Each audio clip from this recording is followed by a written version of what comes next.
Hey guys, it's Cam here from Pocket-lint, and it's safe to say that in 2020 the mid-range smartphone market has really taken off, and two of the top contenders are the Pixel 4a and the OnePlus Nord, both of which have relatively recently launched. So I decided to compare them and hopefully help you decide which one meets your needs the most. Don't forget, if you do like this video, please hit that like button and subscribe to see more of them in the future. But let's just dive straight in. It's arguably in design you see the most obvious differences. The Pixel is considerably smaller and has a polycarbonate shell. OnePlus Nord is big and a little chunkier, but it has more of a premium build with its Gorilla Glass front and back.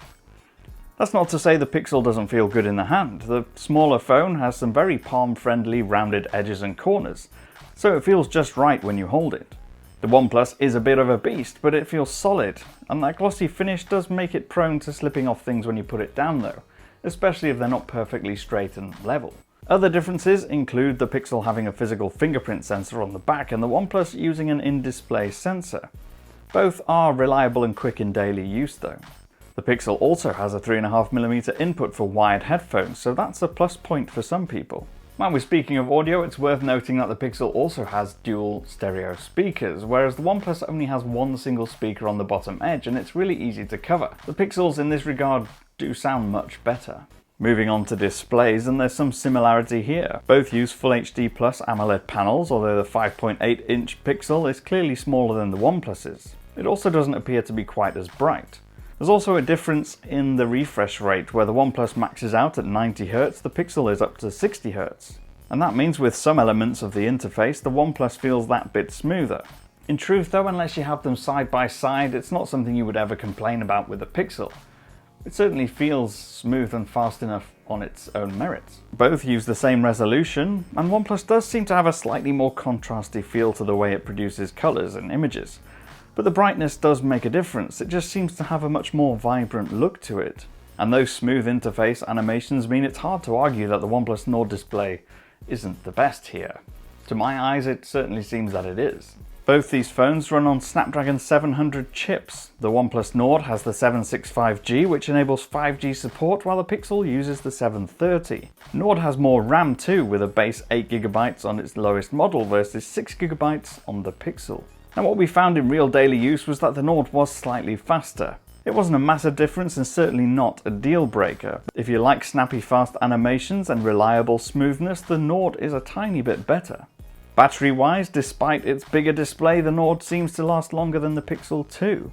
But that's no real surprise, it has a 4115 mAh battery versus the Pixel's 3120. It also charges quicker thanks to having a 30-watt warp charge adapter. And that's something that can make a difference in real daily use as well. Now despite the Nord's impressive looking array of 4 cameras, as we said in our review, 2 of those are effectively useless.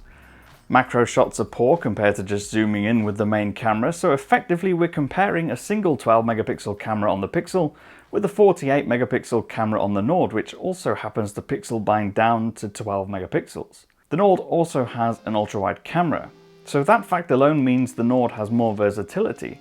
But in terms of quality, it's likely no surprise that for a lot of our shots we preferred the primary camera on the Pixel compared to the Nord. It produces more natural colours even when using HDR. It also seemed better in low light situations, particularly at night time thanks to Google's advanced photo algorithms. Again, on the front, the wide angle camera on the Nord gives you more flexibility. And in good daylight, the Nord produced lighter selfies, but the Pixel was better in low light situations here too. So one area the Nord is more appealing is that at the time we made this video, it's far more readily available in different markets. For instance, in the UK, it's available to buy now, whereas we still have to wait until October before we can get our hands on the Pixel. Saying that, in the US, which is a bigger market, the Nord isn't available, but the Pixel is. And price-wise, the Nord is slightly more expensive, but there's not a massive amount in it. So these phones are similar in many ways, with the Nord offering great value for money considering you get a larger display, more powerful hardware and 5G and a design that's a little more premium. It's hard not to pick the OnePlus Nord here, because it offers a great experience and that screen size is going to prove popular. The Pixel 4a, however, offers a great experience with the camera, and while it doesn't offer as many cameras, often the performance is better. It's slightly less powerful and there's no 5G. There's no massive performance difference when it comes to loading the latest games and apps though. Ultimately, however, we feel this will just come down to size for most people. If you like a smaller phone, you're going to want to go to the Pixel. If you want a bigger screen, you're going to go with the Nord. Otherwise, despite the OnePlus looking like it offers better value for money on a spec sheet, choosing between these phones is actually more difficult than you might think. So let me know what you think in the comments below. You can shout at me, tell me I'm wrong about everything if you like. Hit that thumbs up or thumbs down, and hit subscribe if you want to see more of our videos. And I'll see you again soon.